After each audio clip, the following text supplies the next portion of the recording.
stands. Rutgers wearing black tonight. It is a blackout in Piscataway, and Rutgers hoping it can turn that energy into what would be, again, their biggest result of the season. But just the latest chapter in this series' very long history. This is the 25th meeting between Rutgers and Penn State. Had juice before Rutgers got to the Big Ten, and especially now that these two teams are in the same conference. The meeting every year I feel like is circled. Penn State has the upper hand overall, but Rutgers in Big Ten play has been better against the Nittany Lions.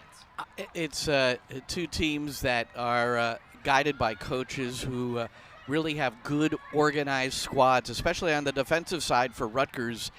And that's Michael O'Neill, the head coach. Erica Walsh said that's been one of the difficult parts of breaking down Rutgers. They're just so complete on the defensive side. And it's a commitment, and that's a proper word.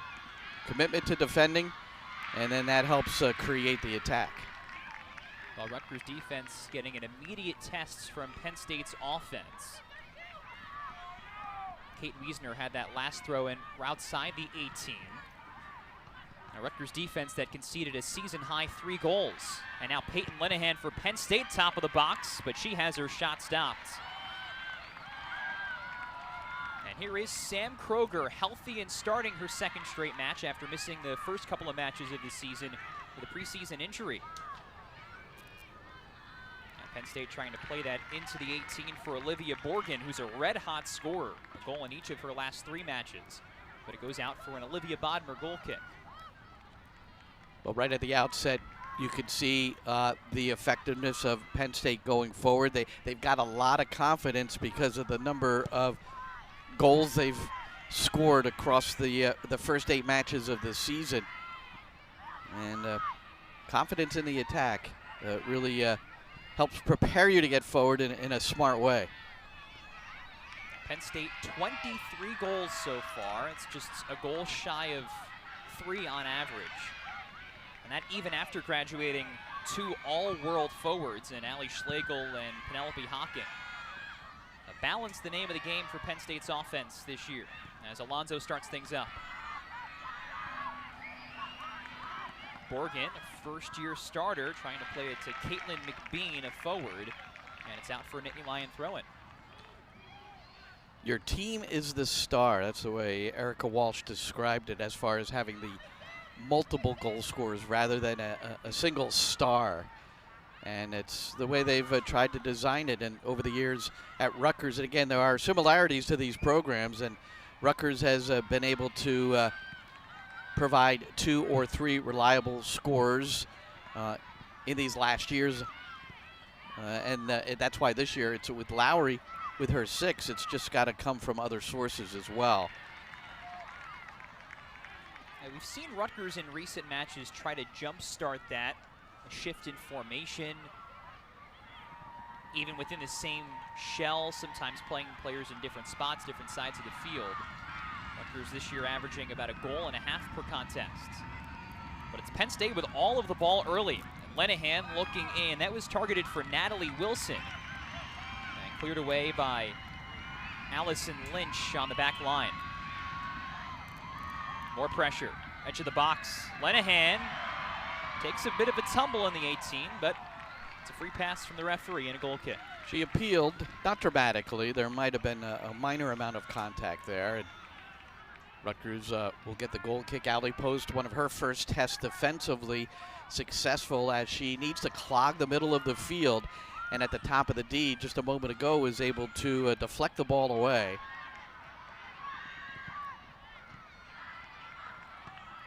Taken over middle of the park again. There's Alonso. And now Riley Gleason over the top as Bodmer comes off her line to play. So Alonso knew that she was getting closed down by Riley Tiernan before she received the ball. And then it was just a little glide step to the right, and then the ability to hit a dink over the top. Not enough room in behind, and the Rutgers keeper, Bodmer, doing well to take it on a hop. Bodmer, first-year starter, a redshirt freshman. And for those watching from the Penn State camp, used to seeing 5 years of Megan McClellan's in goal for Rutgers, one of the longest tenured keepers in college soccer history. Bodmer's had some remarkable saves in her first season. Emily Mason making a long run from the defense, but Tiernan can't keep it at her feet. And taken by Gleason. Nittany Lions have to love the quantity of possession they've had as they try to run it in for Borgen. But Bodmer's there and tries to start things quickly. Tiernan. Penn State moving the ball well here, Dom, early on too. In limited touches, and I just love the midfielder, Alonso. And again, she's teaming up with, well, forgive me for a moment, Borgen.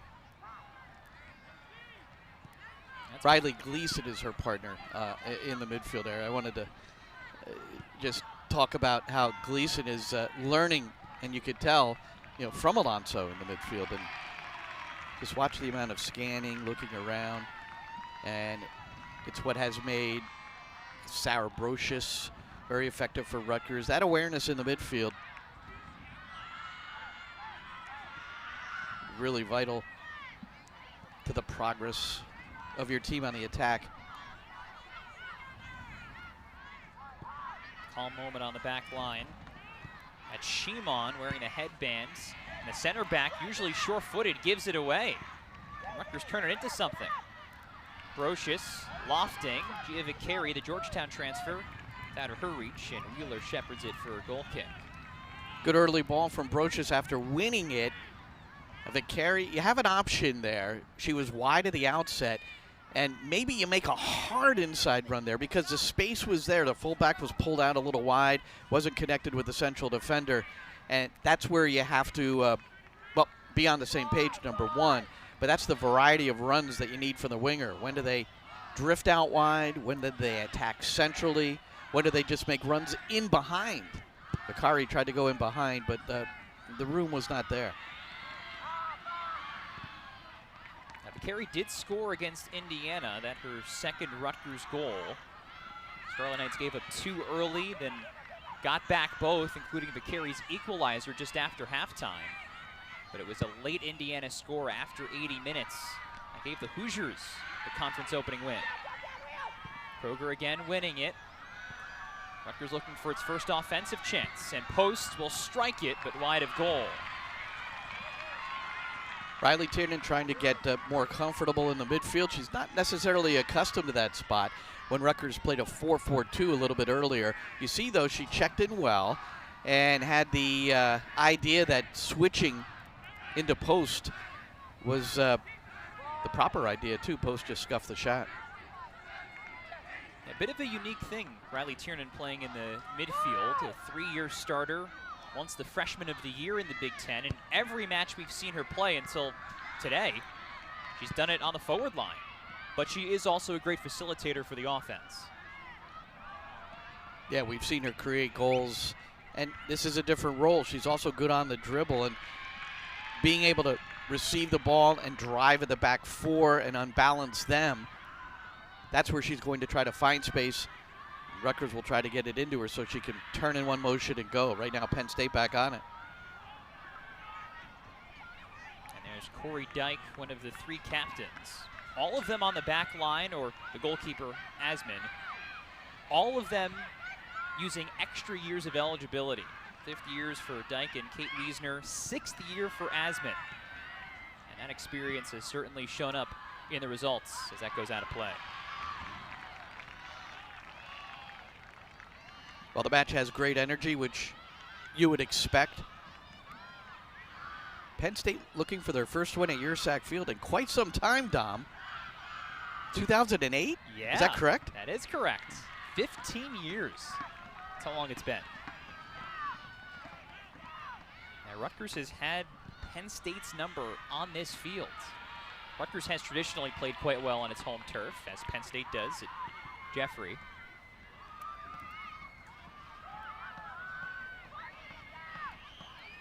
Penn State team that went perfect in the non-conference, just the 2nd time it's ever done that. You think about all the great teams and great players Penn State has had. Now trying to check another box as Linnehan shakes her way into the 18, looking for the cutback. There's the header, but not much Olivia Borgen could do about it. I think she missed her target a bit on her aerial. Yeah, we'll get another look at it here, but really a nice hesitation move, getting to the byline. And when the player has to retreat, and in this instance, it was Borgen, you have to back up. It's tough to get enough pace on the ball off the head. And in that case, difficult also to get it on target. But Payton Linnehan, she has been doing some damage on the right side of the attack for Penn State. That's the third time at least that she's been able to get in and get something across. So Rutgers will have to consider how to deal with that. If Gia Romano's having some difficulties over there, she'll need a cover defender perhaps. Well, the foul committed to Lynch gives Rutgers possession. And Posts on the handball gives it away. And the cover defender would be the center back who's closest to Romano, and that's Banks. Again for Rutgers, missing two captains, both who played defensively. Emma Meisel, the outside back, the defensive midfielder, Becky Fluchel. Those are vital losses for Rutgers, players who have been starters all 4 of their years.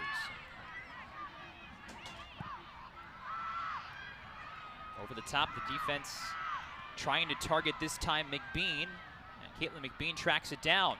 They can't split 2 defenders. McBean on the all-freshman team in the Big Ten last year. A couple of goals for her this season. And there's a look at the 2 injured Scarlet Knights. They see themselves on the board. Meisel on the left, Fluchel on the right. Coaching tonight. Well, talked to both of them before the game. They're disappointed, obviously, not to be able to play in a match like this. Meisel's got a hamstring, could be a couple of weeks for her. Fluchel with a head injury, and the timetable is unclear there. But 2 massive losses for Rutgers, no question. Yeah, for sure. Seniors, captains. And so that's why another senior in Gianna Romano makes the start tonight. Her 4th, somebody who's played all over the field in her 4 years. And so far, Rutgers has been able to keep Penn State in front of it as Kroger takes it away. Now Tiernan trying to play it for Lowry. And a good first step by Corey Dyke helps usher that away. Dyke had to react to this quite quickly. Well, Tiernan had it, and that's a pass maybe into a well-defended target. So Tiernan, when she's on the outside like that, she's got to now become the flank player again, the winger, and look to skin the defender. It's one of her qualities, so you take advantage of it. Now one of the all-time leaders already in assists. As that one kept in by Borgen, enough to win the possession on the throw-in.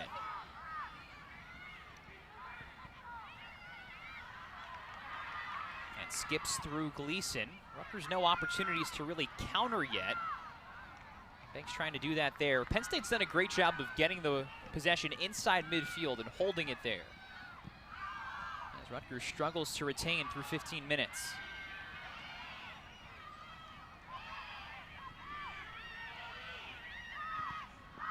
Runner in, good step by Emily Mason, the All-American center back. Her foot was separating Penn State from a goal. Well, there's a really good understanding between Alonso, she's the number 23 on the field, and also Gleason at number 35. They're in the midfield. They're working some good combination play to break through the midfield line of Rutgers that has Sarah Brochus, Allie Post, and then Riley Tiernan. Tiernan, though, has been given some liberty. Sometimes we see her joining the front 3 to make it look like a front 4. She's drifted out wide to the right, and she should have that flexibility. That'll make her more difficult to defend as well.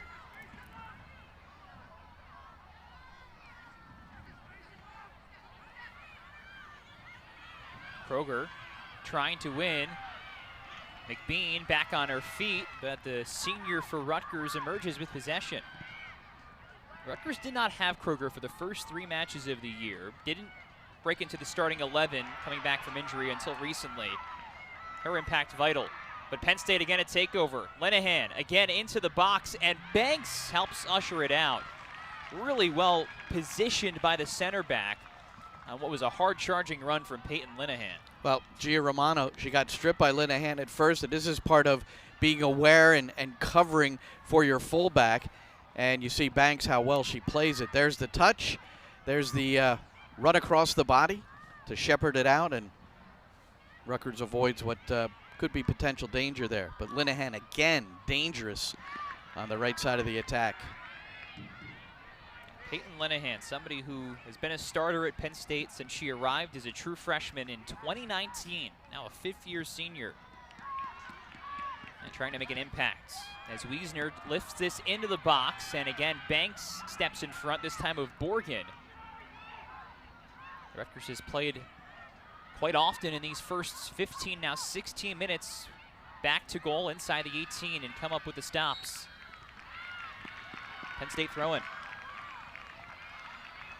Schiemann, the German center back, who will get forward on these set piece opportunities. Well, I thought she would. She started to, and they got called back by the coaching staff, I think.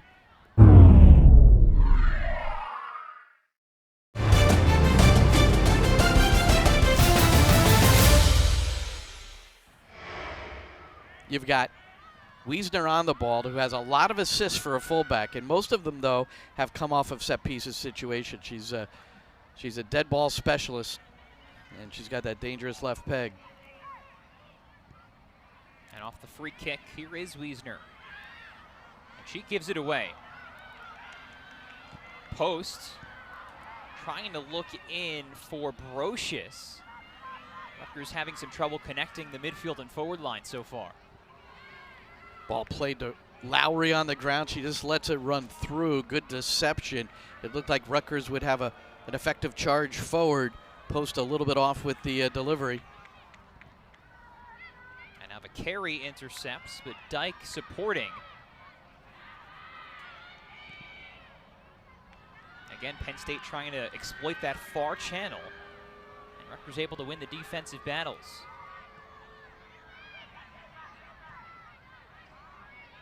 Particularly coming off the showing at Indiana. Rutgers conceding 3 goals on the road. This a crucial one against a Penn State offense that might end the season as the Big Ten's best. Another challenge.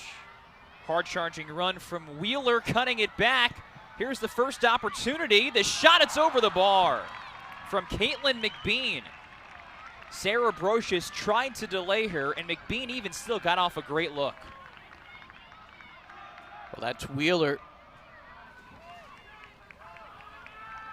getting around the edge out of the back. So that's the fullback on the right who flew in. So that's another player for Rutgers to deal with on the left side of their defense, right side of the Penn State attack. We've talked about Linnehan, and now you get a look at Wheeler, who got in with pace and a proper cutback on the deck. McBean really had a first-time opportunity. I think she just was unable to get the feet into proper position and with the timing, and had to take some extra touches. Well, second shot so far for Penn State, looking for its first on target. Well, McBean find it. Here's Gleason. Riley Gleason, she'll step into one, and that's over the bar. A little impatient on the Penn State side of things. That'll happen. You get into the final third, you've made a pass, another pass, another pass. Now you get a little freedom, and it wasn't just a terrible shot or shot consideration. The shot was not good. It was off target, but it had that lack of patience feel to it. And Rutgers, the way they have always, when we talk about committing to defense and organized on the defensive side, is if you're going to allow anything, it's a shot from distance, but nothing any closer. And those do not often go in the back of the net. Now here's Lowry. Little shake to get around Alonzo. Kroger sprinting onto this. And Penn State retreats. Rutgers has not retained much possession beyond midfield so far. And we're just about to finish 20 minutes of this battle. Scarlet Knights, 4th-ranked Nittany Lions here on Big Ten Plus. Rutgers looking for its first result of Big Ten play, and Penn State trying to continue a 7-match winning streak as the Nittany Lions take over. Well, an adjustment has been made by Michael O'Neill.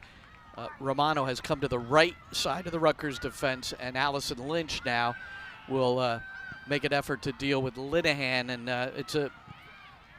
it's a good move. There were issues over there.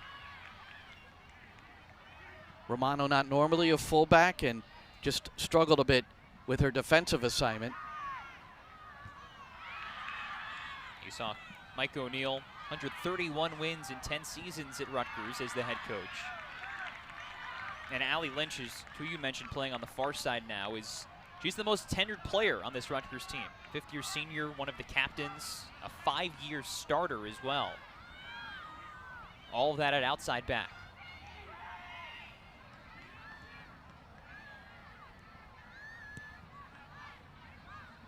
Opportunity for Rutgers to take a little of the air out of the game here and try to get their big shape in order to move the ball in a manner where they can eventually try to get in behind Penn State.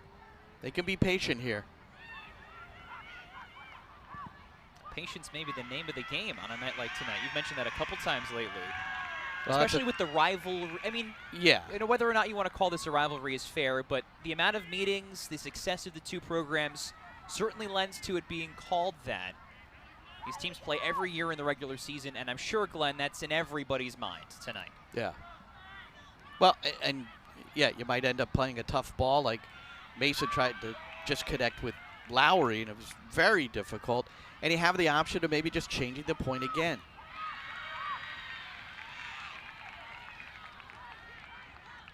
Another throw-in one by Gianna Romano, the senior. A lot of those tonight. Seniors and super seniors on the field for both sides.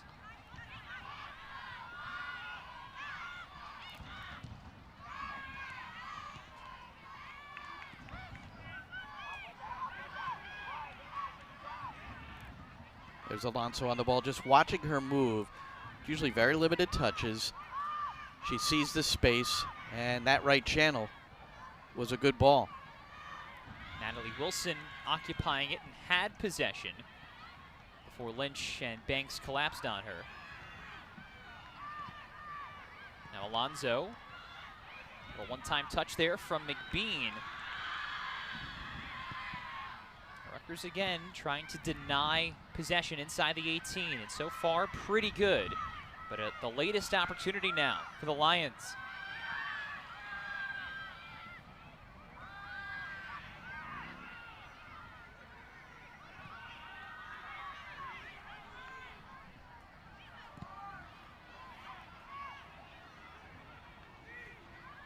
Great turn. Borgen finds space. Now finds McBean.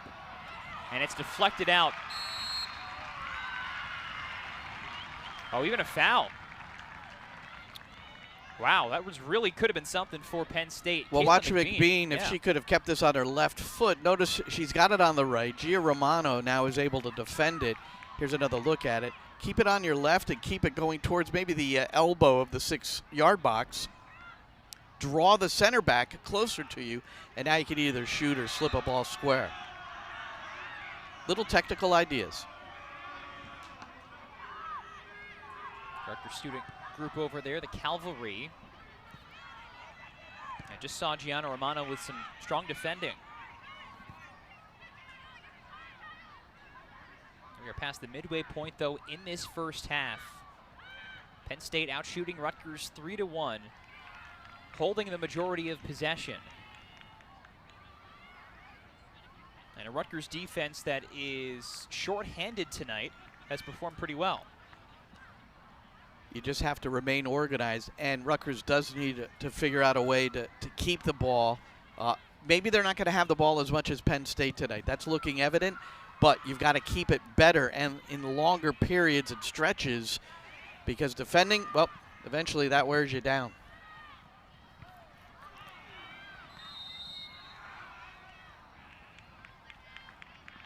firm effort there from Allison Lowry. Well, Lowry. Yeah. Referee pointed one way. She went up and said, "Listen, mister." Wow, she was fouled at the end of that. Lowry came in with her foot up, trying to just play that to the back line and erase an opportunity for Penn State. Mike Stutt, the referee. And I'm sure Allison Lowry did say, "Listen, mister." But wagging her finger at Mike Stutt. None of that, none of that.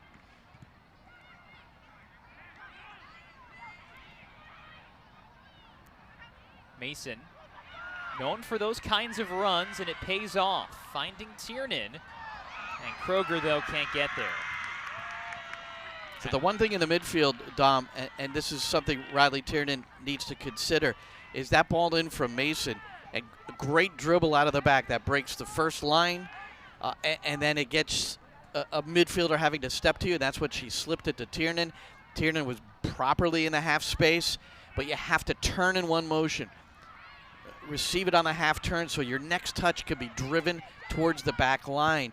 It took her 2, I think maybe even 3 touches before she really got it under control. So those are things to look out for in the mid.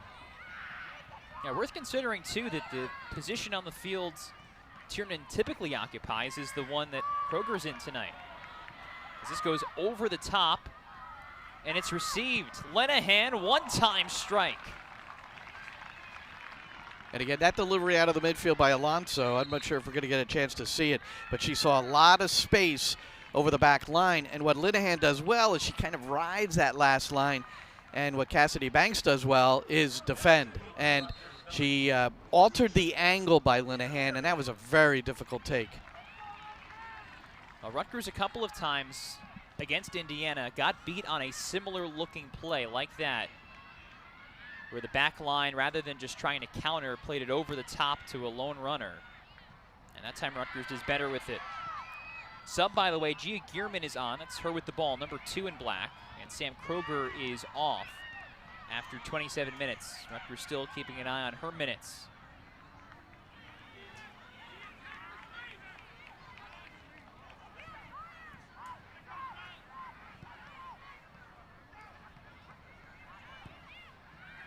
Wiesner, Alonso, Linnehan tangled with Banks, and Linnehan finds it. Emerging from the crowd, and the Nittany Lions, I think, are enjoying the shots from distance a bit too much so far. Well, I looked at Linnehan in the past NCAA tournament game against Virginia last year. That's a huge match for Penn State. Had a goal and an assist. A legit player, a legit attacking player. But again, maybe just rushing that a little bit. That's 2 strikes now we've seen well over the bar by Penn State attackers in what you might consider a bit of a rush and lack of patience by both players. But Penn State, they've been the team that's been able to get closer to the Rutgers goal. No saves yet, though, for Bodmer. Nothing on frame. Yeah, for either side yet. Nothing final in the final third. It's worth acknowledging, too, when you talk about Penn State and shots from distance. Kate Wiesner, part of that very veteran back line, named the NCAA's Player of the Week this week. It was announced just earlier today, in part because of the absolute banger she scored against Maryland last time out from outside the box, from 20 yards or so out, on a ball that ricocheted out to her. So what that to say, makeable, but I'm sure from a coach's perspective, like you have, not your preferred look, let's say. No, but we've seen her strike the ball from the flank a couple of times now, and you can tell she's can put some zip on the ball. And I did not see the banger, but I can visualize how it might have worked. Got to look at the Penn State technical staff. Erica Dombach, the 17th year head coach of Penn State. 5 times the Big Ten Coach of the Year. And right now has this team in just about as good a spot as it's ever been. 7-0-1. That draw was, as you mentioned earlier, Glenn, opening day. against the top team in the country. And right now, when you look at the RPI, very early RPI, the teams that are 1 and 2 in that, in North Carolina and Penn State, finished in a scoreless draw. RPI, I'm just not a big fan. But anyway. Tiernan, she tries from outside, and it curls its way to Asman. They've taken a deflection, too.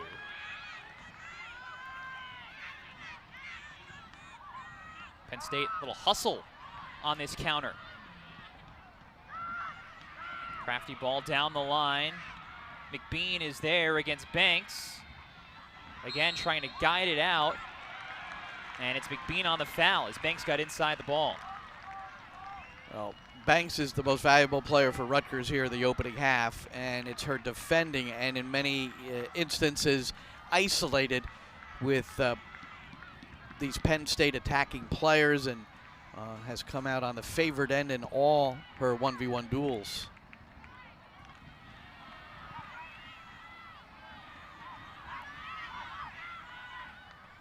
Allison Lynch did well to win this possession, but there was nobody up top for Rutgers.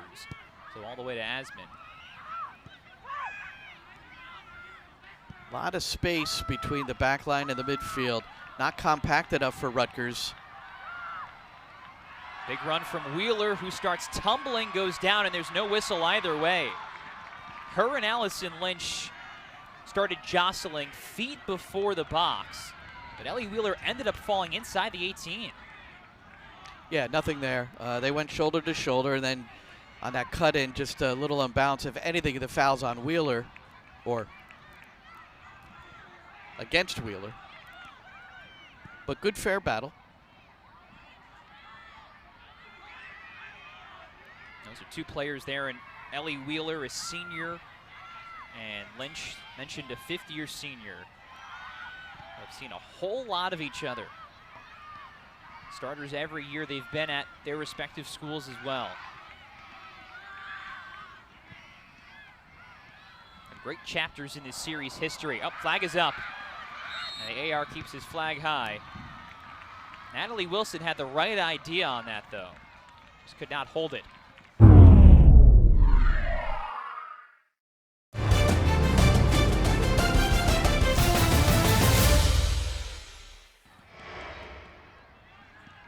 Not a clever little back heel as well.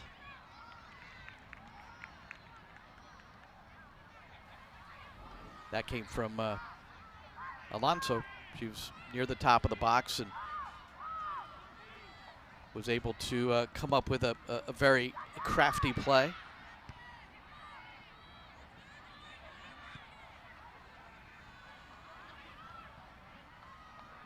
Latest effort down this near sideline comes from Olivia Borgen. And Romano out there deflects it. Mason just alleviating pressure for a moment. More players off the ball, need to maybe get at a proper angle for Emily Mason. You saw Brochus up the field a little bit. You can work your way out of it, and you have to be brave and move the ball crisply, but just needs to be a little bit better angle availability for the players on the ball at the back.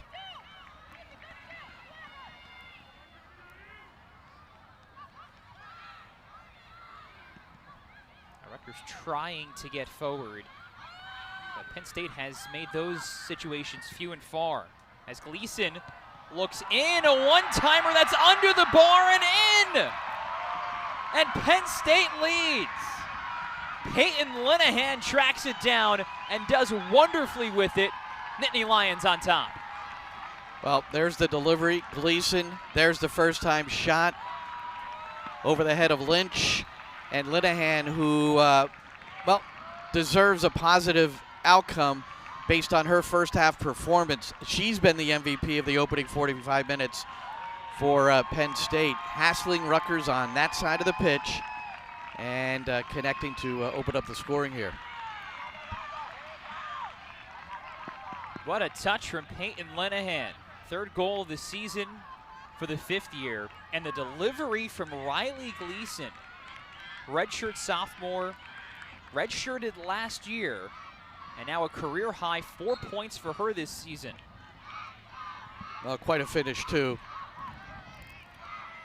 Jason Dewhurst, Director of Coaching up at FC Stars of Mass. I'm sure proud of that moment if he's watching. Linnehan out of that club program. Youth national team player along the way as well. And played in the U17 World Cup. Linnehan did. That was back in 2018. Won the Golden Boot at U15 CONCACAFs. Somebody who has gotten some U23 experience as well, and is on a long list of current Penn Staters who have, whether it's at the youth level or all the way up to the U23s, represented the U.S.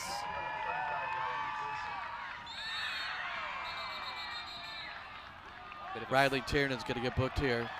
Kind of took Alonso's legs out from beneath her, and someone like Linnehan. I'm just getting another look at this, and a little frustration, perhaps. Maybe. Got two players there, 2-on-1, trying to win it back, and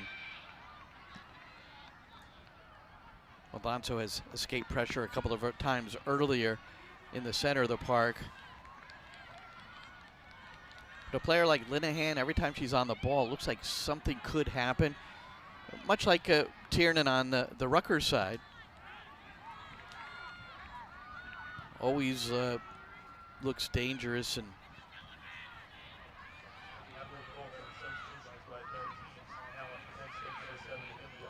Linnehan has been a major producer of those opportunities down on the far channel.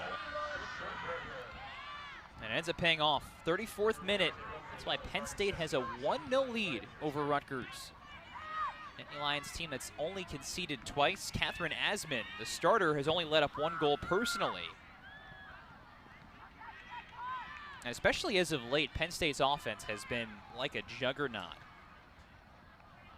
Put 4 goals against Maryland on Friday in a shutout victory. Senior night, honoring half the roster at that probably, with all the seniors and veterans and super seniors.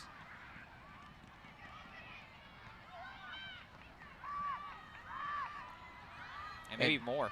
Tonight, 1 shot on goal and 1 goal. Funny how that works out. Yeah.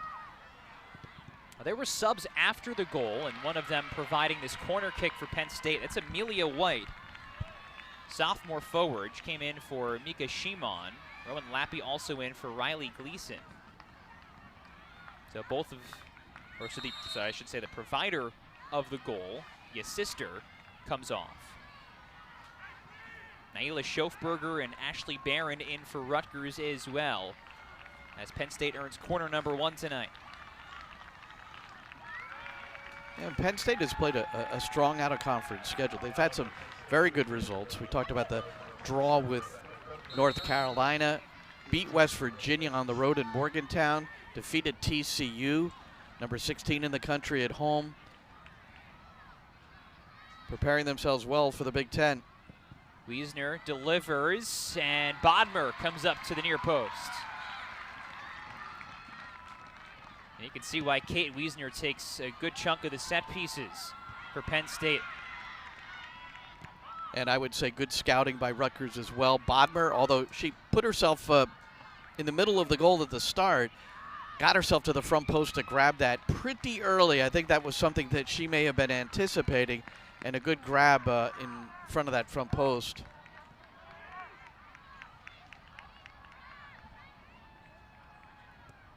Three more swaps, by the way, for Penn State.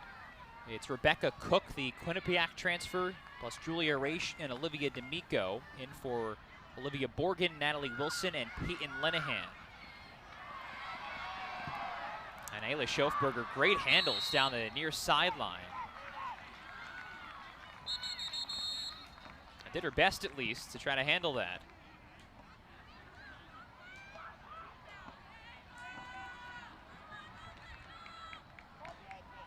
And they'll bring this back. Good friend of mine, Dave Clark at Quinnipiac, coached Rebecca Cook in her first 3 years of collegiate ball. She's a Dublin, Ireland native and led the nation in goals last year. Yeah. Now she's a reserve at Penn State, but a very amicable departure. Dave Clark knows Erica Dombach quite well, knew that this program would help Rebecca Cook, and that's what finds her here now in her senior season. 22 goals for Cook last year. Now, by the way, the foul that set up the free kick for Rutgers a moment ago, a yellow to Ava Alonso. Here's Raish, just checked on one of her first touches, and Allison Lynch sticks a toe in there to keep that away on the give and go. Now D'Amico, number 3. Amelia White and Emily Mason sweeps it off her feet. Absolutely no one forward, though, for Rutgers, so they're winning the ball at the back, but they've committed so many players behind the ball defensively that when they do win it, they look up, and that was Emily Mason. She looked up, and there was just really nobody to serve the ball to, so then she gets under pressure, now just plays the ball forward, and Penn State able to build once again.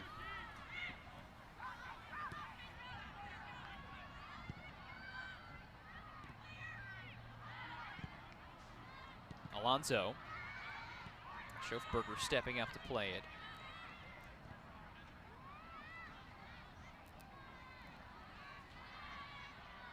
Wheeler able to keep it. Looking to center, and it finds White. Steps into it, and it's in! How'd she slot it home? Amelia White, an ambitious take. She finishes, and Penn State adds a second goal in the first half. Well, different players defending for Rutgers, but again, the danger started on the right side of the pitch. And it's just simply no pressure on the ball off the shot. There was one leg stuck up, but I think Bodmer must have been screened a little bit. She didn't even react to that, but that's a fantastic finish. Low, firm, and back of the net to give Penn State the 2-goal advantage now. And that has got to feel great for White, the sophomore from Fort Wayne, Indiana. Another look. This is a great angle on it. But also the little flick by Julia Raish. Did you see that? Just a first-time little ball, and that enabled White to have a little bit more time to tee it up, and it also drew a defender as that ball was played into Raish. So give credit off that assist to do it in one, a perfect little flick right into the path of White. That's the kind of stuff you need in the final third, with a lot of defensive numbers there. For Amelia White, it's her first points of the season. Somebody who had a big season last year, 9 of them as a freshman, 9 points, including a couple of goals in the postseason, one of them in the NCAA tournament. Scores for the first time in 2023. And Penn State, even though it took more than a half an hour, gets 2 goals out of what's been a really half-long push and control of possession. I mean, from the opening few minutes, the Nittany Lions have had the better of the ball. And for Rutgers, meanwhile, it's been a bit difficult getting forward. Can they turn that around?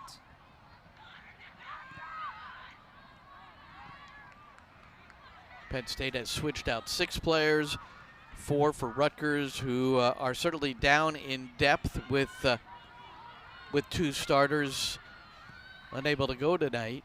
And that rotates things. It makes it more difficult. And Rutgers likes to utilize their depth, and that's been part of their DNA in providing a longer lasting freshness towards the end of the season as well. It's a really important consideration with the structure of the college schedule. Something coaches across the country talk about. And both teams after this will play again on Sunday, both at home.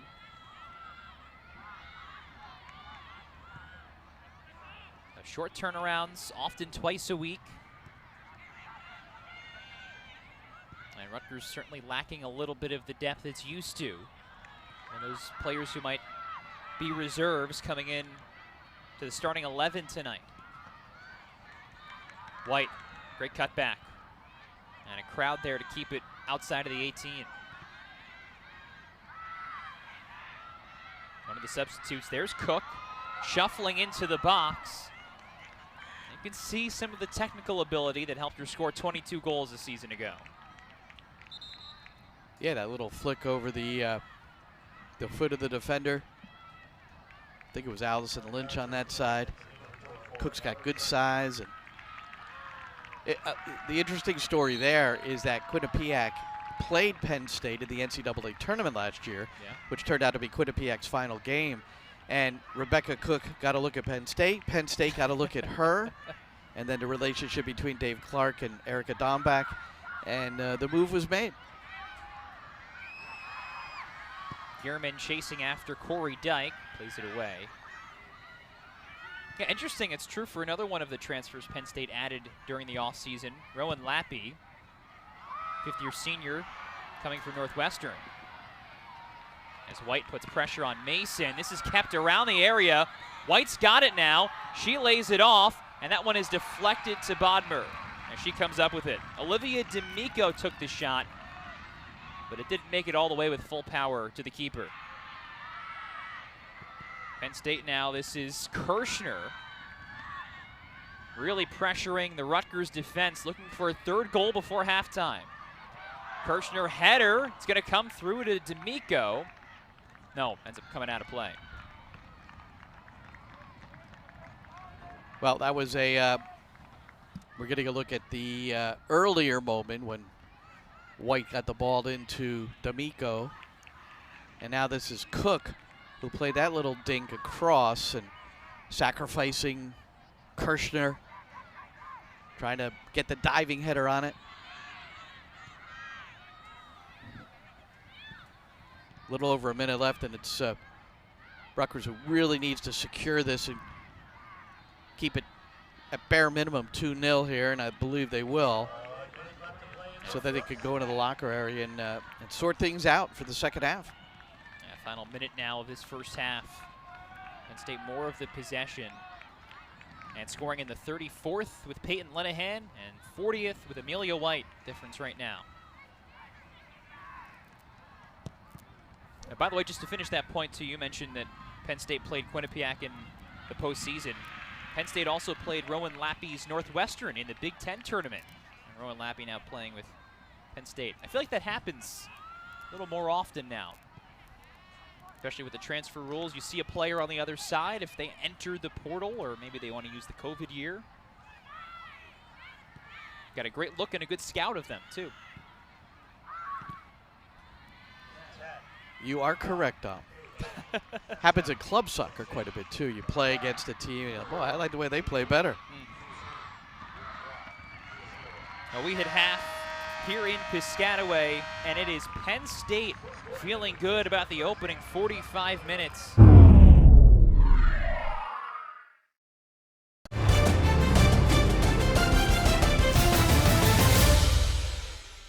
With Jasmine Edwards scoring in overtime. It was a great moment in Rutgers history. And I'll give Penn State some credit. In an earlier NCAA tournament game that we played at Penn State, they got the win over us. And it's always been a great rivalry, with a couple of spring dates in there too sometimes, when there haven't been consistent annual events in the regular year. Now, of course, in the Big Ten they meet each year. But prior to that, it was a little give and take. Christy Welsh scored 2 goals in that NCAA win. She would be a future national team player. And 2 programs that have turned out plenty of high caliber women's national team players. Nair near the top of the list for Penn State. Of course, Allie Krieger on that list too. A bunch of others. Rutgers' Carly Lloyd leads the list. Now, lots of tradition between 2 teams that have been playing in the NCAA tournament much longer than a decade in a row, every season. And as we start the second half, this match certainly not done. Rutgers trailing 2-0, and you would expect some changes. Very nearly a gift, too. Riley Tiernan playing more forward than we've seen her so far tonight, and almost came up with that. Well, what you have to do, and at the start of the game, Rutgers did it as Penn State advances, and that is put pressure on Penn State in their end, try to win the ball closer to Penn State's goal, but Penn State has really had Rutgers on their heels for a good portion of the game with good possession like this. And you see at that moment, Rutgers with all 10 outfield players behind the ball defending. Rutgers needs to make sure that they have an outlet when they win the ball. One target at least, and right now it's Alice and Lowry have to remain high. They ran that in for Linnehan, but Banks sees it all the way to Bodmer. And by high, I mean at the highest point of the defense. And then you could always check back into the midfield. But if somebody wins the ball in the mid or at the back for Rutgers and they're under slight pressure right away, they've got to have that outlet up top.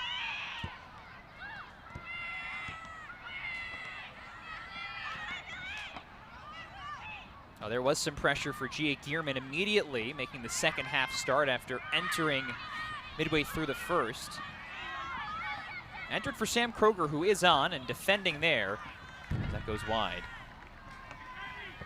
The Rutgers shuffling the deck a little bit. See for Penn State 2, Amelia White, who came on and scored the goal. Just 11 minutes for her in the first half as the substitute starts up top in half number 2.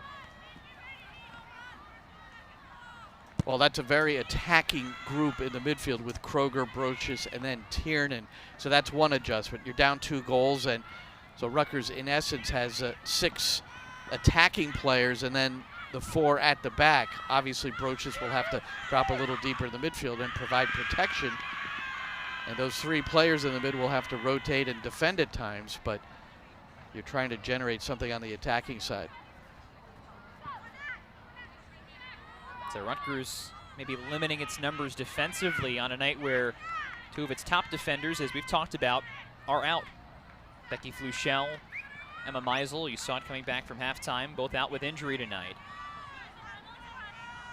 The one thing about playing a little down at the back, and I don't mean depth, I just mean you're 4 at the back and you're committing a lot of players forward as you're trailing by 2 goals. The amount of times you train, we used to call it reload, 6 versus 4, 8 versus 4, 8 versus 6. And you're in those circumstances where you're down players, but because of your superior organization and fortitude and all the different things that it takes, toughness. White, that's a bending ball that Lynch heads away.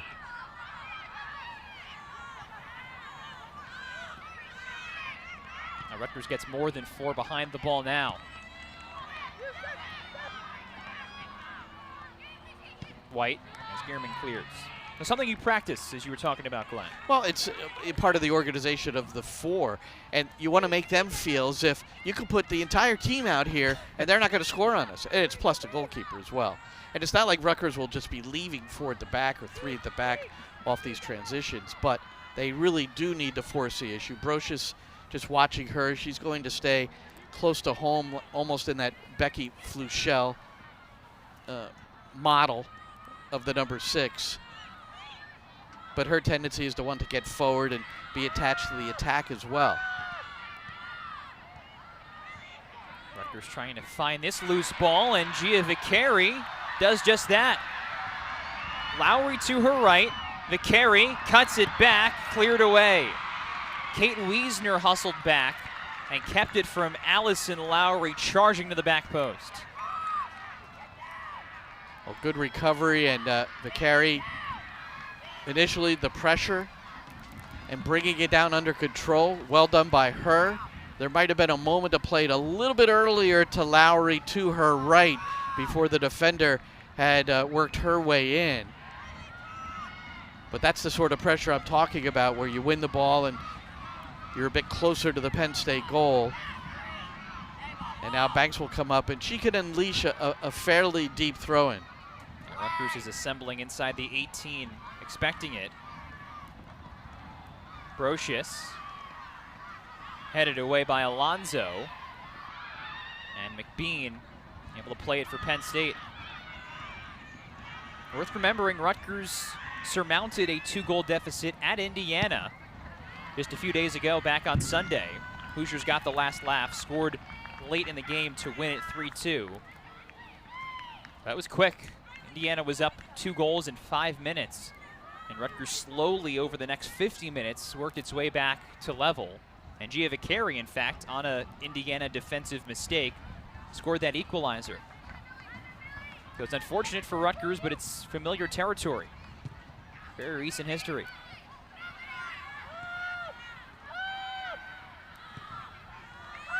Let's see if that shift in mindset pays off for RU. Great delivery. Linnehan just looking for an angle. Now sharing. McBean couldn't turn around. Had to hustle with it, and as a result, couldn't do too much with it. The pace of the pass, Penn State, to move the ball quickly. And then in the midfield, Alonso finding Linnehan posting up about 8 yards from goal to bring it down and then set up her teammate McBean. Good stuff from Penn State in the final third.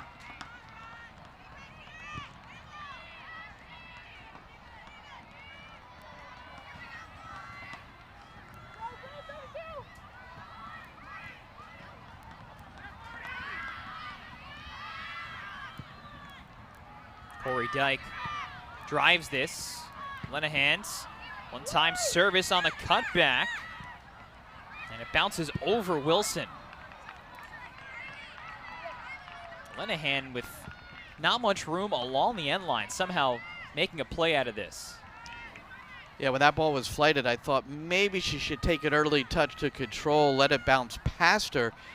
But she's got some pace and beat the ball to the goal line to get it across. Pretty good service, too, in an unbalanced way.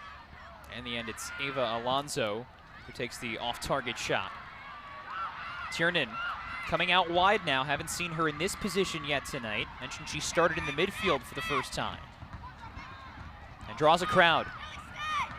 Trying to win a corner, and does. Draws a crowd, draws a corner, and that's effective on her part because she ended up getting engulfed by the double team, but her superior skill was able to hide the ball. See, she doesn't show the ball at all, and then takes that moment to hammer it off the shins. First corner for Rutgers tonight. It's Tiernan and Kroger surrounding it. Tiernan trying to thread it in.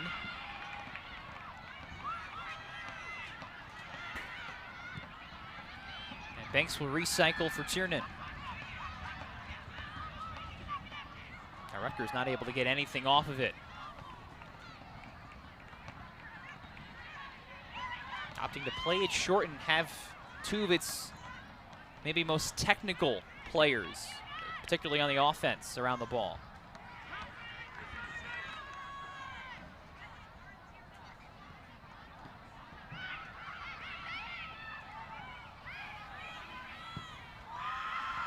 Wheeler. This is good. White has room. Still persisting. White. And deflected away. Banks, Lynch, and Mason were all there. Now Linnehan. Corner as Banks denies the service. Well, you have to understand how that started at first. The ball was played into White in front of the back 4 as Rutgers, again, in their effort to get forward, didn't have a holding midfielder in place. So there was that space in front. White knifed in from the left side, came in to receive it, and ended up, well, eventually getting this corner kick earned by Penn State. And taken by the 5th-year senior, Kate Wiesner. Oh, there was some space at the back post as Romano flicks it away.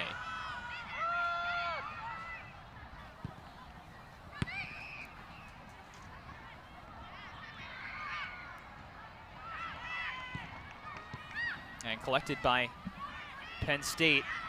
Rutgers with the takeaway.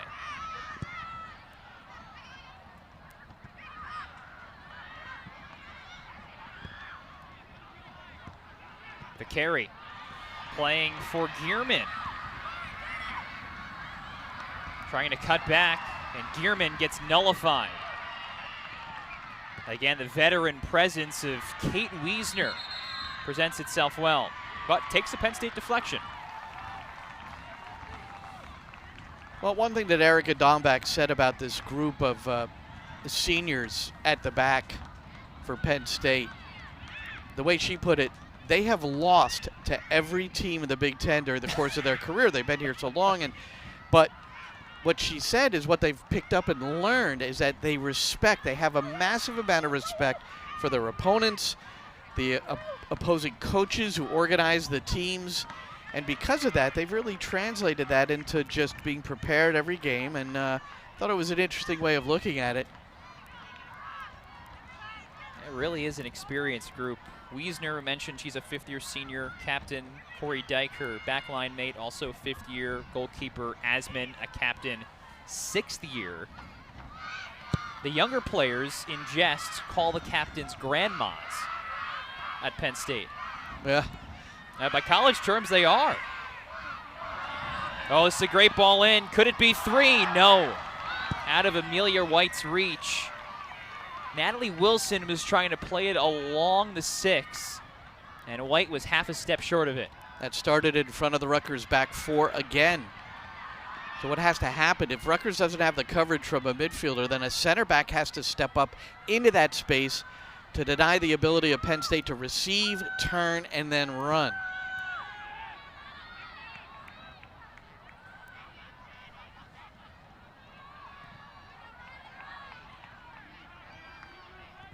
Penn State continuing to control the true offensive threats to score tonight. All 4 shots on target. And 10 of the 12 shots total.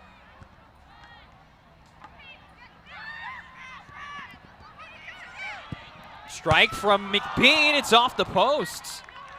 That was it's the off the back stanchion. post, yeah. Yeah, the stanchion on the side. That's why it banged back. There it is. Oh, we saw it there for a second. Didn't miss by much, though. No. Well struck. It just, again, engaging the defender on the wide area, and then just a little square ball. So Penn State's been very good at drawing defenders and then finding the next open player, and that's why they've been able to sometimes get freedom on their shots in the middle of the park and maybe just outside the penalty area. You saw Gia Gearman exiting. Allie Post, the midfielder, is back on. As the Rutgers bench tries to marshal players forward. Right, and Post is more accustomed to locking in a little bit more into that holding midfield role. And I would imagine the Rutgers staff have seen a couple of the instances where Penn State has had effectiveness. Still 2-0 and plenty of time. Here's Tiernan off the header from Brocious. Brocious trying to corral it. Her first touch didn't benefit her.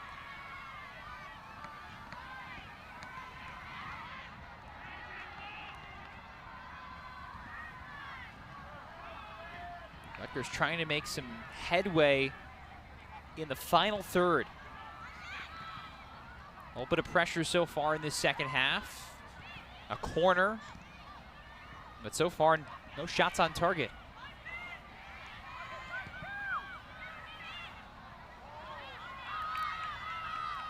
Lynch, as that made its way through the back 4, and Bodmer there.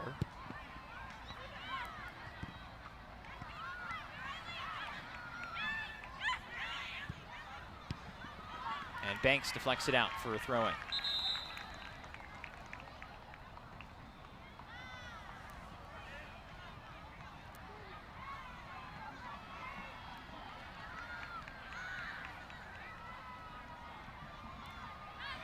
Penn State, one of the final 4 undefeated teams in the Big Ten, and trying to continue that tonight.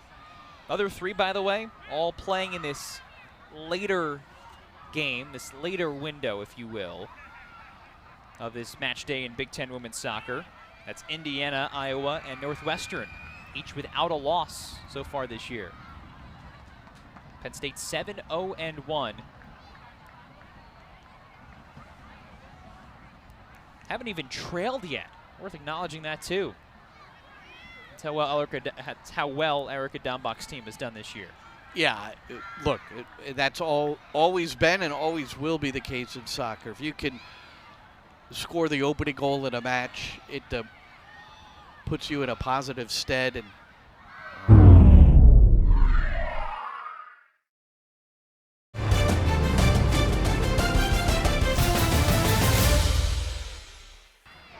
you hear sometimes 2-0 is the most dangerous lead. I'll take 2-0 any day.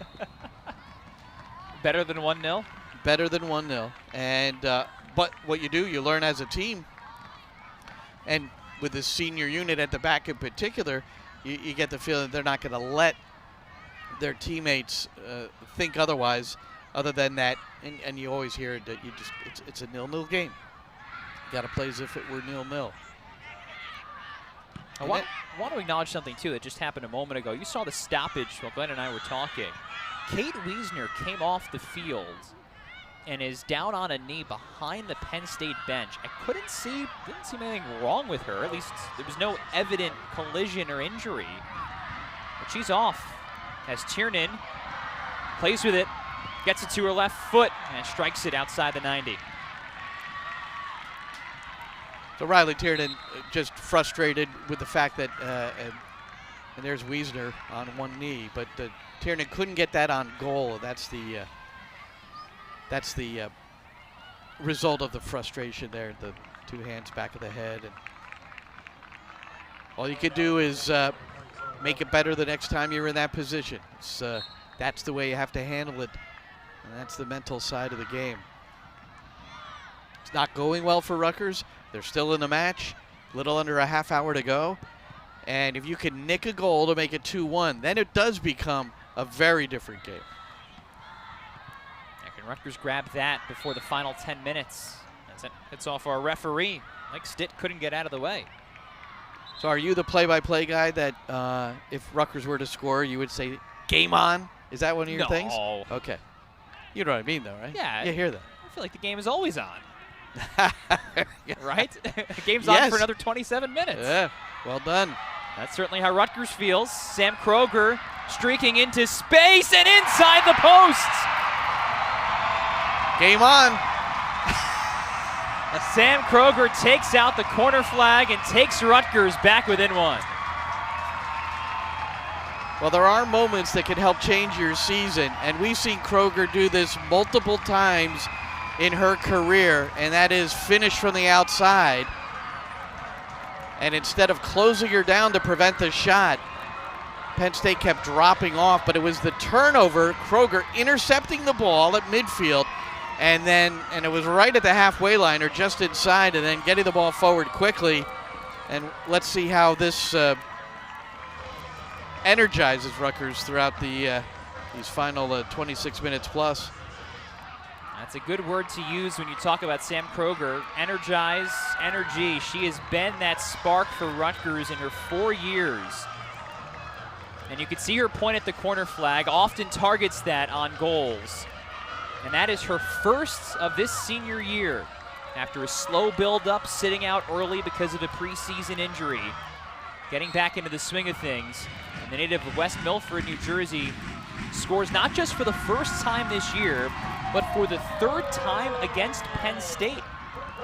3 of the 4 years Kroger's played the Nittany Lions, she has scored against them. I have a vivid memory when the COVID spring season and Penn State and Rutgers played indoors, not at the bubble here on campus. I can't remember the exact location. Hillsborough. Yep, Hillsborough, New Jersey. And Kroger scored on a free kick, direct free kick. So that's one of the goals I remember.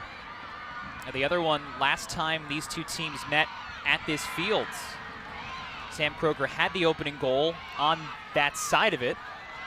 And the only reason I remember it is because on the Big Ten Network, she took out that same corner flag.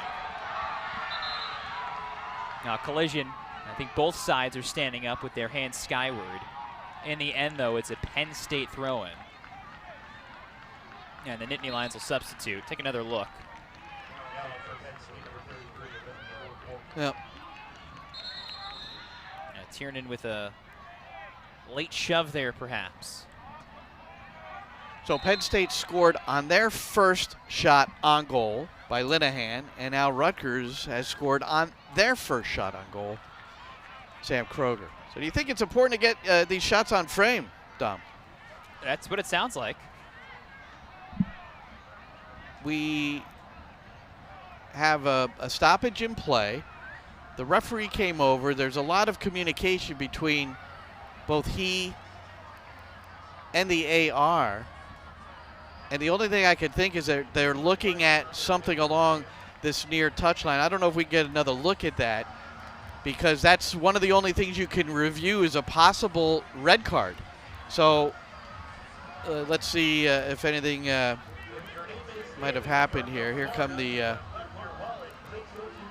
well. Yeah, so Tiernan, right at the end, pushes Natalie Wilson down, and that's what put both teams' fans onto their feet, arguing for intervention. That's a quick look from Mike Stitt. Yeah, and nothing. Look, you can't review and give a yellow card. It was only to review to see if it was a foul of a physical enough nature to be a red card, a dismissal. And you may not like it if you're Erica Dombach, the fact that Riley Tiernan was a little physical towards the touchline. Riley Tiernan also needs to be careful because she's on a yellow. Yep. And it's but you can't do a retrospective yellow off of the replay. If he had a chance to, he might. Oh, Kroger. Here's Vicari trying to share it wide for Lowry. Rutgers re-energized as much from the goal as from challenging their physicality.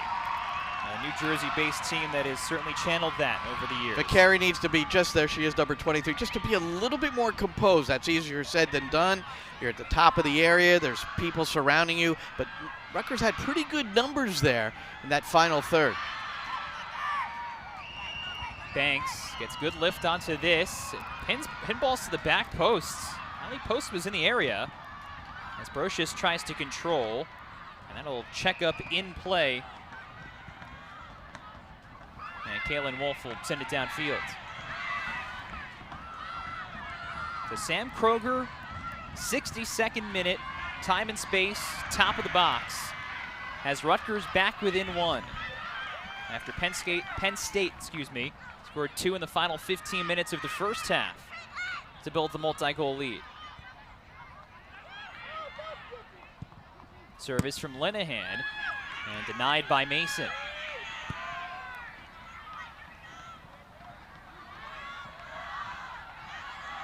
Lowry trying to insert herself, and Tiernan now. Match with Wheeler. Blocked. Wheeler left by herself, 1v1 against Riley Tiernan. Sometimes we'll see teams bring out a second defender in a situation like that. Rutgers had good numbers on the initial counterattack. It was 3 versus 4, and then 4 versus 4, and Penn State then started to get numbers back. Last time Banks threw it in, the first target was able to flick on, and nobody home at the back post. Allie Post had run past the spot. That's Ashley Barron, who just checked in, trying to play it.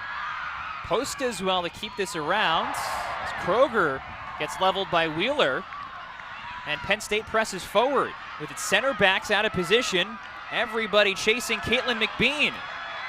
McBean now with Mason, who intercepts. That's vital there from the All-American center back. Well, one nice thing for Rutgers to see tonight as Mason has been working her way back from the ACL. Her pace is pretty much back. She's run down a couple of things against some very speedy front runners for Penn State. Natalie Wilson stopped by, again Mason. And again Mason there clearing.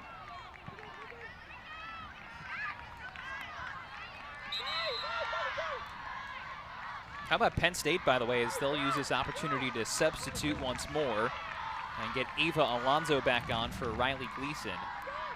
Penn State taking that throw in very quickly after Mason cut down the initial chance. Really keeping the pressure on with a quick throw in.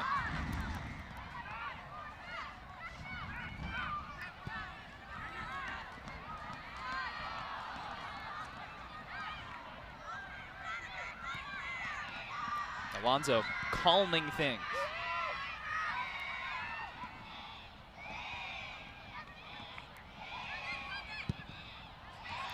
Emily Mason right now is everywhere. She's cleared the ball, what, the last 4 times? Yeah, that one she had a little bit more balance, could step into the ball. She was really trying to play it in that right channel to get it in behind Allison Lowry. Lowry's done a better job of being an outlet or being up front and making the sort of runs where she could contribute. The last time Rutgers got a positive move forward, she also showed some of her power and persistence by winning a ball right in the big R in the middle of the park on a bouncing ball, just winning the physical battle to get it for Rutgers. Now, by the way, you saw Michaela Agresti, the Boston College grad transfer, head to the Penn State bench. They got back on Mika Shimon, a starter on the back line. The Nittany Lions, though, still playing without Kate Wiesner, who came off the field due to an apparent injury, not one that we caught with our cameras or our eyes. Seems sort of out of play. Was down on a knee behind the bench and standing up, but has a pinion and does not seem to be soon to re-enter. Something to watch, the 5th-year captain staying out, not just defensively, but also on set pieces, a key piece. Oh, looking for insurance, and Olivia Borgen very nearly provided that for the Nittany Lions. Oh, those balls on the deck in between defenders. See that seam? The run was from a different seam than the pass from the weak side, and just a little bit too much on it. Obviously, you saw it. Kroger helps win it. Goes right side now, Sarah Brocious. And trying to thread it through for Ashley Barron. And the passing lane was clogged up. Well, I would have preferred Brocious, who really has an ability to fire a good shot, just to prepare and then try to finish on that occasion, because off that switch from Kroger, it created a momentary amount of freedom for Brocious to be able to settle and shoot. Rutgers seeming a bit harried as Penn State takes it away, but can't link up with Payton Linnehan, the latest trying to get in behind.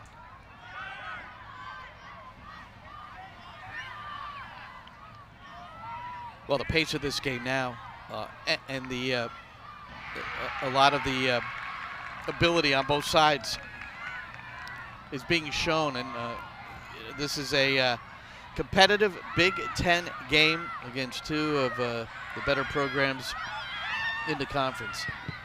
Linnehan denied, but she will win a corner. I certainly echo that, Glenn. Every time the Big Ten women's soccer calendar comes out, we circle this meeting between Payton Linnehan's Nittany Lions and Emily Mason's Scarlet Knights. Well, denying a cutback by Mason. That was professional defending, and then Linnehan doing well to put the pressure on the back line and then force the corner. Alonso taking the corner. Rutgers wanting a handball, and in the end, they'll get it. It was an errant hand from Olivia Borgen. She was the one lurking on the back edge of the 6. Inadvertent, as a majority of them are, handballs. But there was a slight deflection in there, and she wasn't able to get the arm down.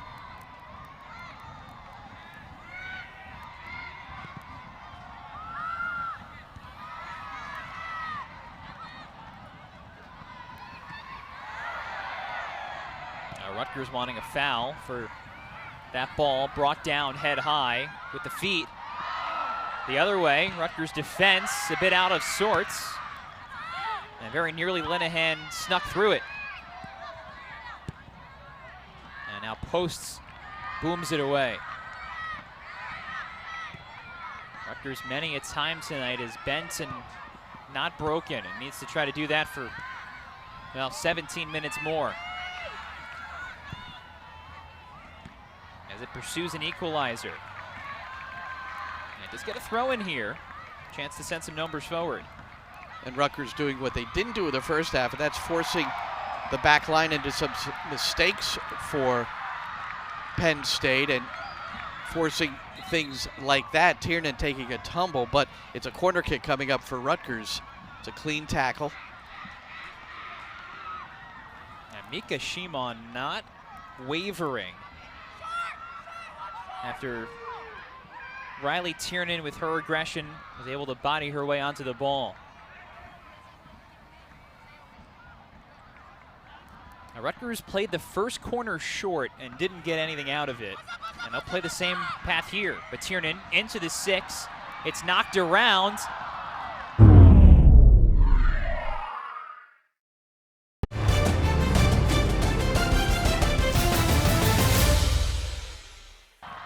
Got to the back posts, and Emily Mason was there, but nothing on target.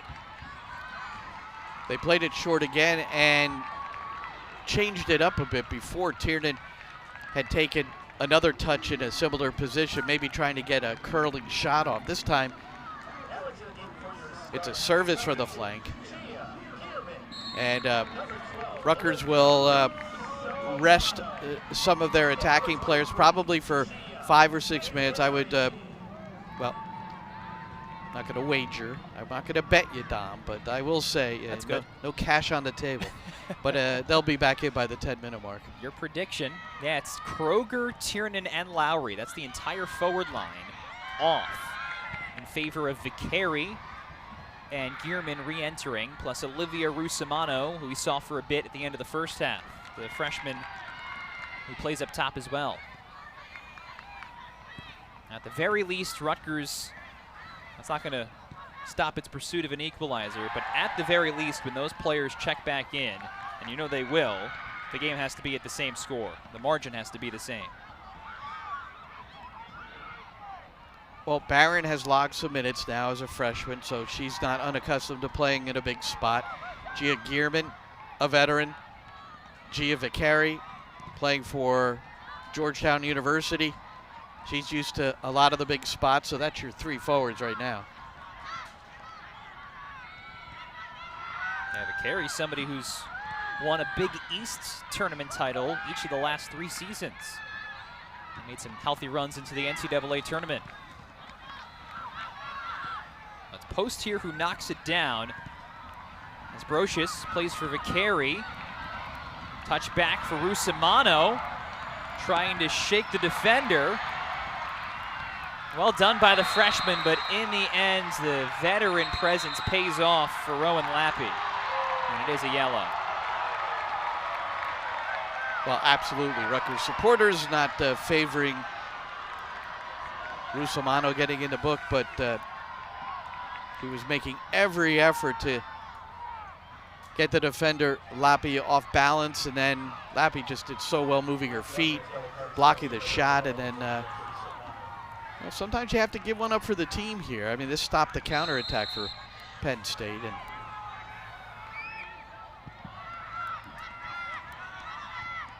And Rusimano is the 3rd to go in the book tonight. 2nd for Rutgers with Riley Tiernan. And Rowan Lappy, we talk about experienced players coming from Northwestern as a grad transfer. After the Wildcats last year had one of the best seasons they've ever had. Won 16 games, tied a program record for that. Went to the Sweet 16. And now trying to make an even deeper run in the postseason with Penn State in your last year of college soccer.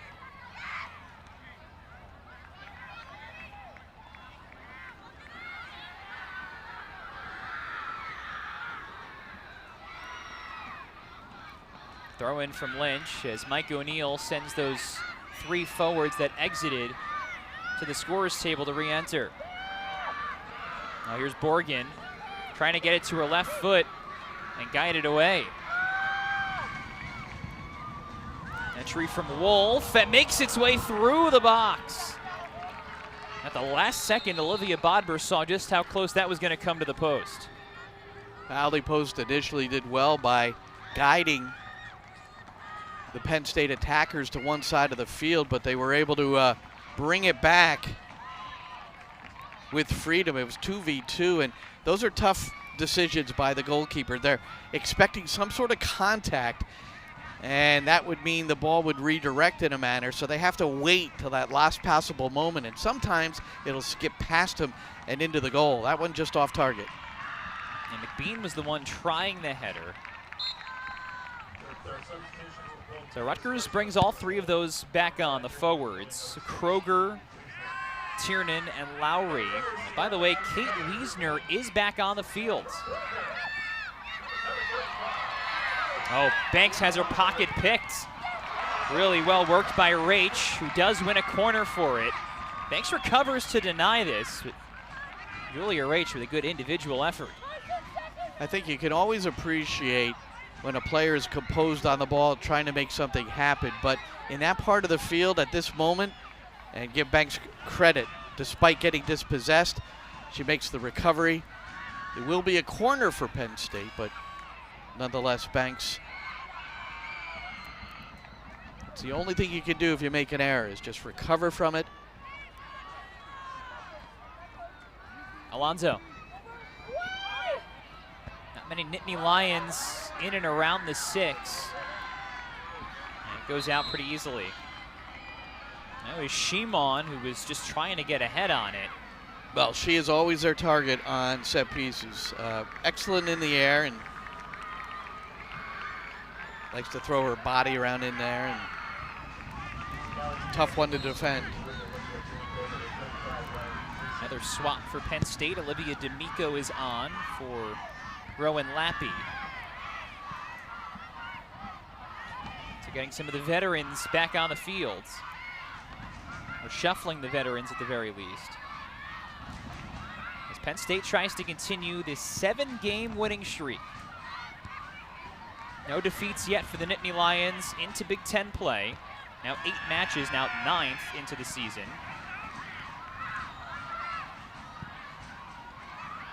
Mason, service. And the carry collects.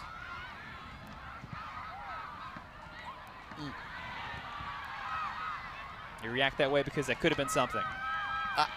It's just a difficult ball.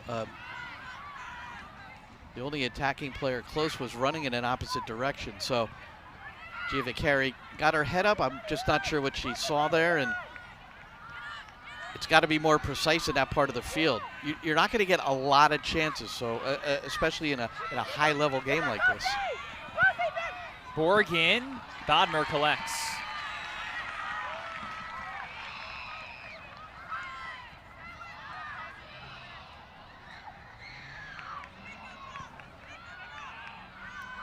And now we're inside the final 10 minutes.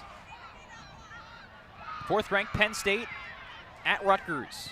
Goals in the 34th and 40th minute for the Nittany Lions. It was Payton Linnehan and Amelia White who provided them. Both really strong finishes. Same true for Sam Kroger in the 62nd minute for Rutgers. An individual effort that helped the Scarlet Knights trim the deficit. And RU has been in pursuit of the equalizer ever since. Alonzo, great one-timer from Borgin. And Bodmer is there at the near post.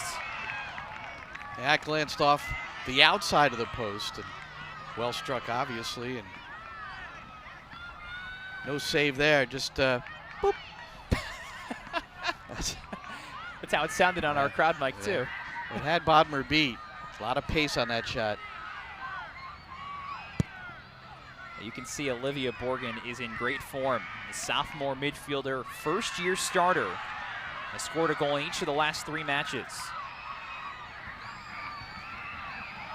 Lowry sharing back to Kroger. Lowry, the carry unselfish there, trying to feed it. And Lowry, I guess, was trying to one-time it. Good ball this time from Vicari. A nice work between the 4 players there as Rutgers moved close to the Penn State goal. Vicari trying to find Lowry. And Lowry, perhaps not a bad choice, just trying to clip it off the half volley. That's not an easy take.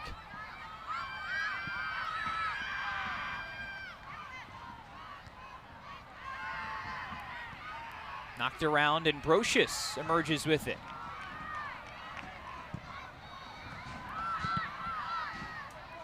Kroger was trying to slice one out here to Tiernan on the left, who here in the second half has found some success as a winger. Started the game in the middle of the park. Now Kroger, where she won the ball and scored the goal.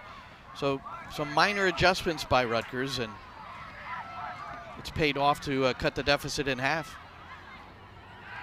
Lynch tackled from behind by D'Amico, so sets up a free kick.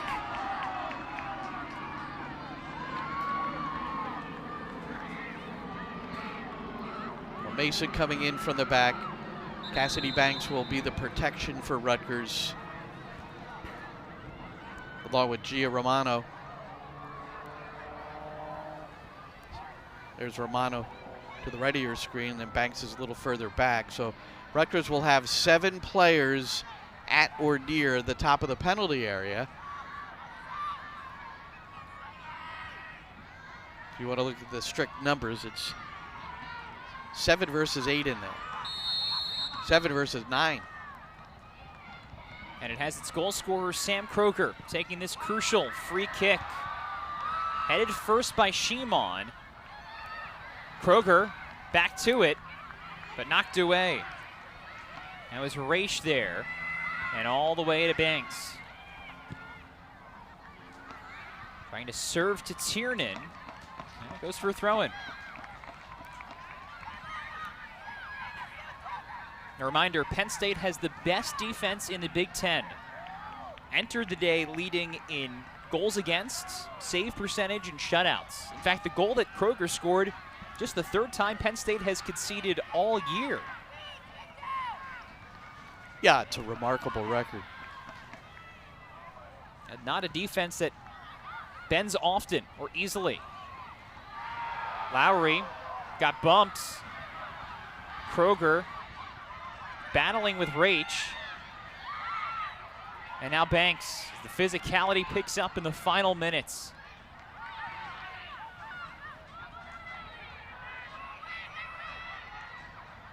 Romano pursued by Borgen, and Kroger can't keep it in. Oof. Well, rough. It was on Romano's right foot, got pressure towards her right foot, and didn't have enough room to really stroke the ball in a way where she could just play it square. It had that curling movement. Won't normally describe a ball played out that thoroughly, but at this moment of the game, every possession, every moment is going to count. Natalie Wilson is back on for Penn State, starter in the midfield for Olivia D'Amico. So just about all the starting 11 in for the Nittany Lions, protecting a 1-goal lead on the road. Service from Romano that carries all the way to Asman.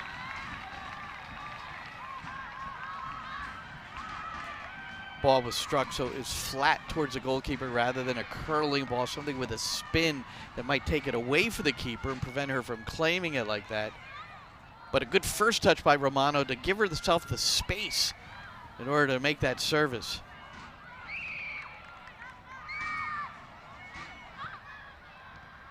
Two saves tonight for Catherine Asman.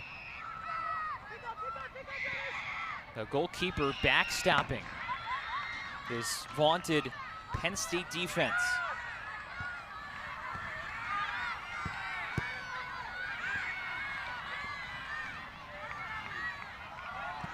Banks let that carry too far away from her and very nearly lost it.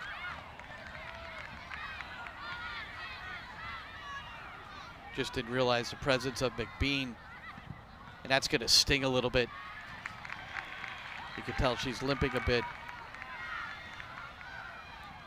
For a Rutgers defense that already has 2 starters out tonight.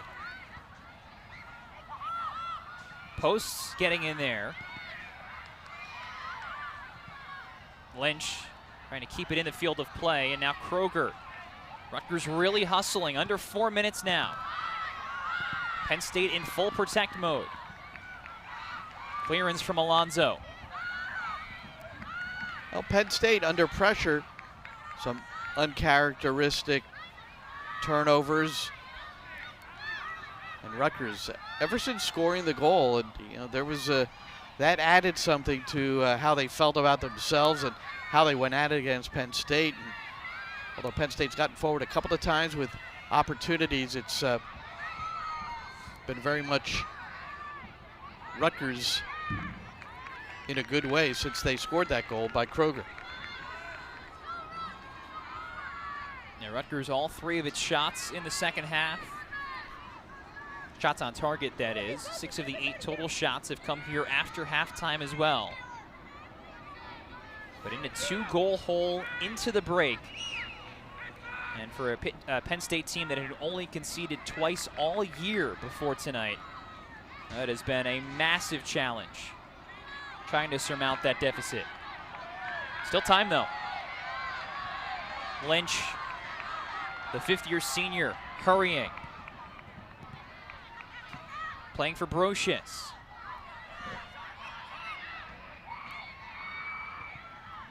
And now Tiernan coming to receive. Swept off her feet, but it was the ball first from Rach. And now Bodmer retreats as this runs into space for McBean. Alone with Banks. And she's not eager to score, eager to drain the clock. Banks, no whistle here. And Lynch comes in, wins a throw-in.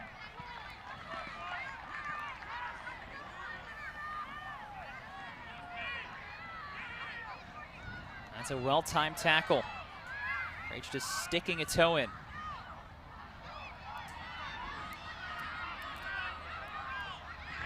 Lowry wins it from Wheeler, who spins back onto the ball.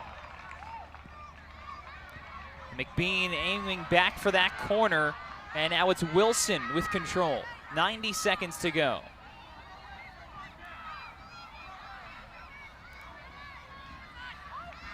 It's a Penn State throw-in.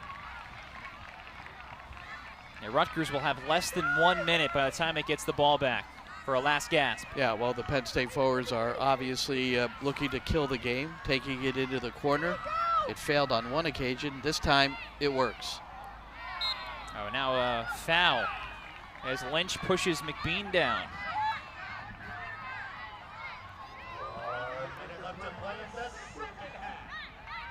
Penn State, having never trailed, has experience with this. Well, they're not going to take the kick deep. They're going to just keep it in the corner again. Rutgers needs to unlock it before it can do anything, and there is a throw-in with under 40 seconds to go. Brocious from her own end. Rutgers with all of its numbers back and taken away. Romano now.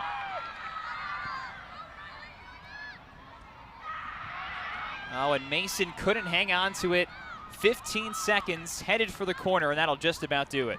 Yeah, Mason just trying to move the ball quickly, and Rutgers trying to get it out of the back and get one more effort on goal. But you have to look at the second half and say, well done, Rutgers. Penn State, though, the complete 90, they get the win.